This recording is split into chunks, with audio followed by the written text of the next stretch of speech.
I heard that you wanted to turn your brush pile into wood chips, with the possibility of being maimed by a slightly terrifying machine. Welcome to the Hippie Geeks. Let's take a look at the Champion 3-inch Woodchipper and Shredder. We recently moved to our new property in Hawaii, and to say that we need to clear out some of the underbrush and dead trees is a bit of an understatement. We also have a lot of lava rock that we would like to cover up with some biomass, so very early on we started looking at getting a woodchipper. I quickly realized they typically run anywhere from $600 to $800, and I was not terribly interested in spending that much on one, as I just wasn't sure how useful it would actually be in practice. Luckily, one popped up on Marketplace for $500, which was still more than I wanted to pay, so I offered them $350, which they accepted, and so I went to pick it up. This is obviously not going to be an unboxing or new wood chipper experience, because this chipper is obviously not new.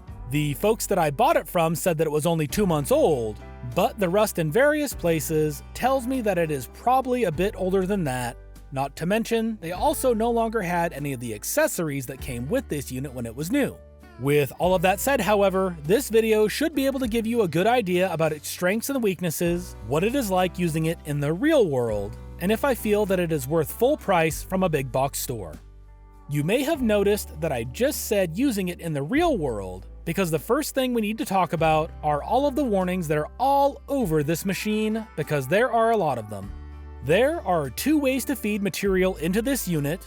You can put any yard debris up to 1/2 inch thick into the top of the large hopper, or you can put branches up to 3 inches in diameter into the front intake. This works great if you have a lot of long, straight material that you need to chip up, like maybe if you have a bunch of broomsticks you just need to get rid of. However, this property has almost no straight debris at all. If your material is over 1/2 inch thick, but really crooked, you are not going to be able to feed it into the front intake no matter how hard you try. The warnings also tell you that you should not stick your hands into the top of the hopper, at least not more than a couple of inches into it. Again, that is all well and good if you have nice small debris that is fairly straight, but if you want to chip up the kind of material that we have around the property, you are going to need to be putting your hand in there to make sure that it gets fed down into the chopper. Now, obviously, at the bottom of that hopper are the whirling metal chunks of doom that use blunt force to turn your sticks into chips, so keep your hands well away from the bottom of the hopper. In fact, with the unit turned off, reach down into the hopper and see just how far your hand will go down there.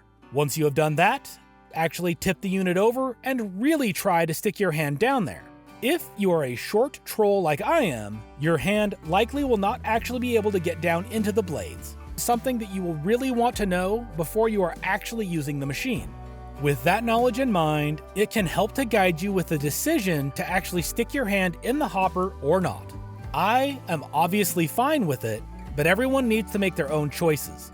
Some notes though, if you do decide to feed larger pieces of wood into the top of the hopper. Number 1, don't look in the freaking hopper when there are branches of any size in there. The reason they don't want you to do this is that it can, and will, shoot wood chunks back up out of the hopper at high speed, and they will take out your eye because this machine excels at one thing, and that is committing violence to branches. Number 2, the same thing goes for your hand. Those same chunks can slam into your fingers, possibly splitting them open. Number 3, never hold onto any branches large or small that you feed into the hopper.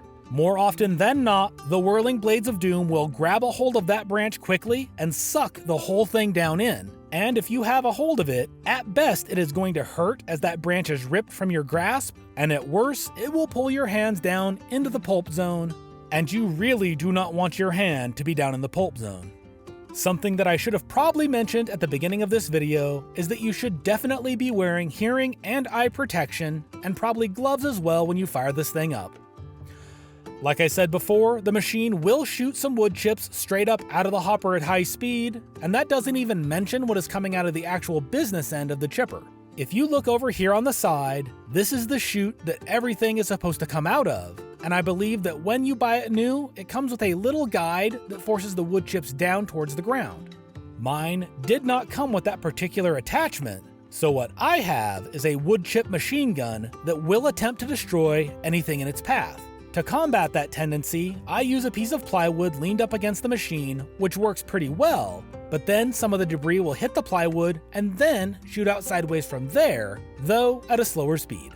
There are some tools that you get and wonder how you did projects before without them. This machine is one of them, a chop saw is one, and a table saw is another. They all share another trait though, and that is that if you don't respect them, they will take a pound of flesh in payment. While I have pretty much said this entire video that I am ignoring several of the safety recommendations, I know that I am doing it and realize just how dangerous that is. A decade ago, I was rushing a project using a table saw and I almost cut off my left thumb, so I know firsthand just how dangerous a lapse of attention can be when using tools like this. Make no mistake, this wood chipper uses blunt force to turn big sticks into little sticks, and it will absolutely ruin your day if you get your hand anywhere near that mechanism while it is running. One more thing that I should probably mention is that they do not want you running larger branches through the top hopper for a couple of reasons. The first I already mentioned with the wood chips getting shot back out the top, but the other is that you will have a higher chance of jamming the blades if a large wood chunk gets wedged between the spinning metal and the sides of the body. And until you get that jam cleared, you will not be starting the chipper. If you do wind up with a jam, like I have twice now, save yourself some time and just remove this circular backplate first, as it makes that area so much easier to access. Otherwise, you will just have to reach in from the top or the side, which can vary from hard to impossible depending on where the jam is. Is this machine worth the money? That is honestly going to depend on you and your needs. First up, this thing is not the easiest to start. The entire chipping assembly is bolted directly to the engine, so when you try to pull start it, you are not only turning over the engine, but the whole spinning mass of metal, and it takes quite a bit of force to get it moving.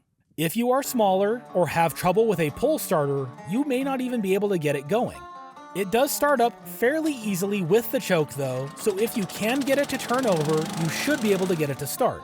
If you have brush and trees that are small enough to fit into the chipper though, and you want to actually be able to use that biomass for something useful, then this is definitely one of the most capable, affordable options out there. If I couldn't find it used, I would have eventually ended up buying it new, I'm pretty sure. We wanted to be able to use the wood chips around the property, and this chipper in particular seems to be in stock all the time at most of the big box stores. However, if you can possibly help it, don't buy it new. Buy it used instead. These seem to come up on Marketplace or Craigslist fairly often, as a lot of folks end up using it less than they think they are going to, or their project gets finished up and they no longer need it. As long as the seller can show it to you running and working, you should be good to go. At its original $800 price tag, I would have been happy to have it, but sad about the price. At $350, which is what I paid for it, I am absolutely thrilled, and we have already used the crap out of this thing on all the brush piles around the property. If you enjoyed this video, make sure to click on whatever other videos Google is showing on the screen right now, as you will probably enjoy those ones as well. Thanks for taking the time to watch this video, and we will see you on the next one.